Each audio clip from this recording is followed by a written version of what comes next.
Pada tanggal 5 Januari 1808 zaman penguasaan Daendels, terjadi perseteruan pihak Belanda dengan keraton. Pembangunan jalan ini harus segera dilakukan dari Anyar hingga Panarukan. Tidak mau tahu, segera lakukan akses untuk jalur pembangunan jalan ini. Tidak bisa. Sebelum ada persetujuan dari kami, pilih saja jalur lain. Tapi jalur akses ini yang saya mau. Naikkan tahta adikku, akan memperlancar sistem birokrasi kita. Bagaimana bisa? Dengan umur semuda itu, Sri Sultan Hamengkubuwono V memimpin kerajaan kita.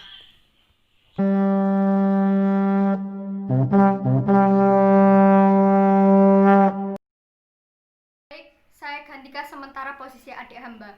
Setelah beliau dewasa, saya akan kembalikan.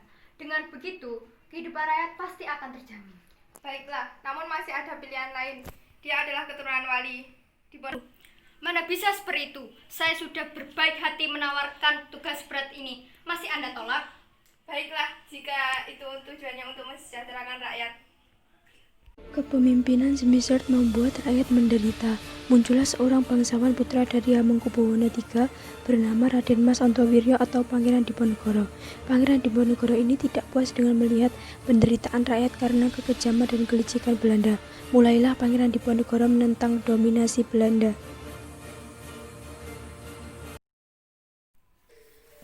Bagaimana kita bisa makan?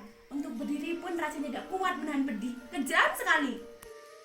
Harus dari mana lagi kita mencari uang untuk membayar kompensasi? Entahlah, kita sudah mencapai kebangkrutan. Kita harus mencari siasat. Kita manfaatkan saja Diponegoro. Dia akan memiliki banyak channel untuk sesama bangsawan sepertinya.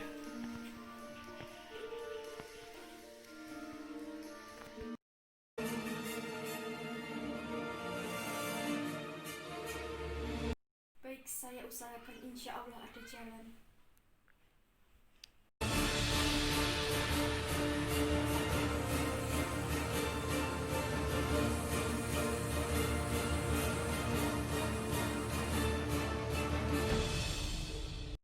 Mengapa kalian bersedia bekerja sama dengan Belanda dengan memberikan kompensasi penyewaan tanah? Dengan memberikan kompensasi tersebut, Belanda bersedia mengurusi semua tanah kita. Benar, apa yang dikatakan Patih Danurejo bahwa pihak Belanda membantu kita. Seharusnya kalian tidak melakukan itu. Apa yang kalian lakukan itu membuat rakyat menderita dan keuangan keraton menjadi bangkrut. Tapi ini juga menguntungkan bagi kita. Apa saja keuntungan yang kalian dapat dari Belanda?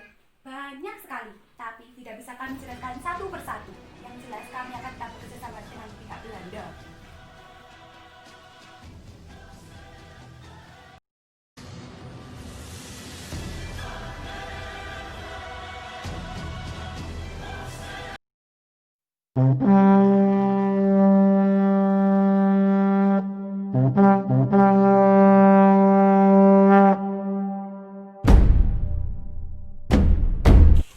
Perintahkan anak buah kita agar pemasangan patok segera dilaksanakan.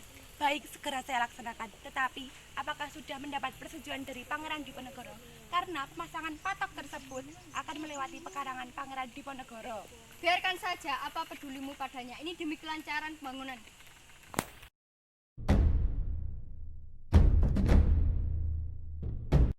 Apa yang menyuruh kalian mencabuti patok-patok ini? Pasang kembali dengan benar.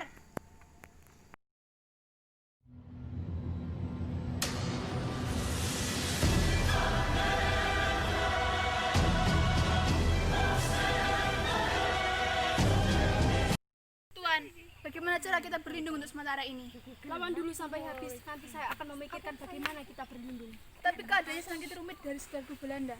Mari kita buat benteng pertahanan di Gua Selorong ini. Baik Tuan, kita akan berjuang demi kebaikan kita.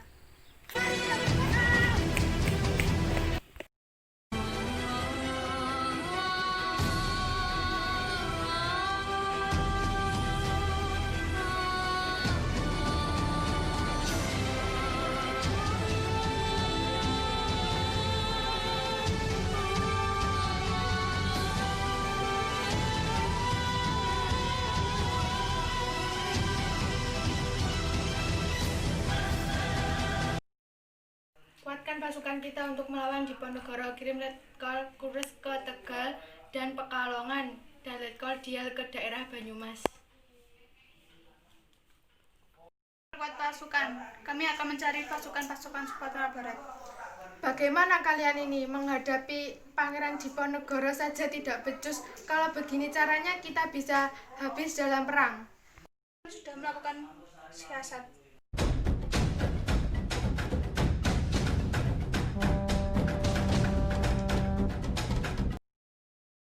Alasan akan kubuat strategi benteng Stelsel.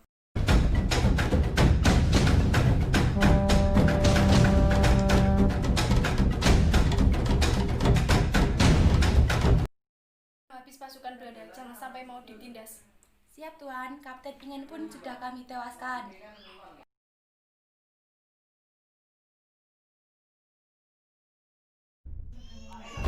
Bagaimana ini? Apakah Sultan bisa menerima ajakan kita? Apakah kita bisa meminta bantuan Arya Parawardiningrat? Mungkin bisa, kami akan mencobanya.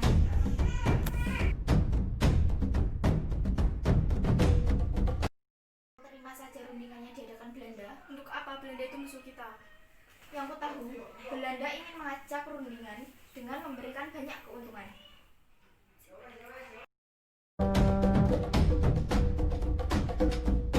Bagaimana Tuan Ali Basyah?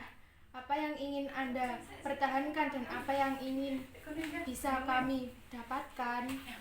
Biarkanlah aku dan pasukan Pangeran Diponegoro yang berjuang di jalan Allah, dan jangan cegah aku untuk melepas sorbanku ini.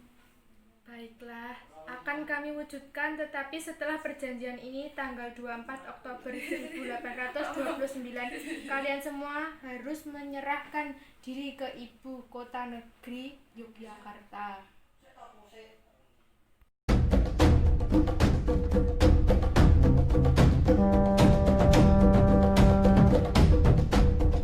Keparat!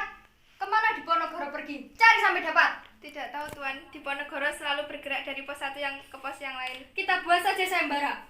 Apa isi sayembara itu Tuan? Akan segera saya sebarluaskan. Saja pengumuman, bagi siapapun yang mendapatkan Diponegoro dalam hidup ataupun mati, saya akan memberikan 20.000 ringgit.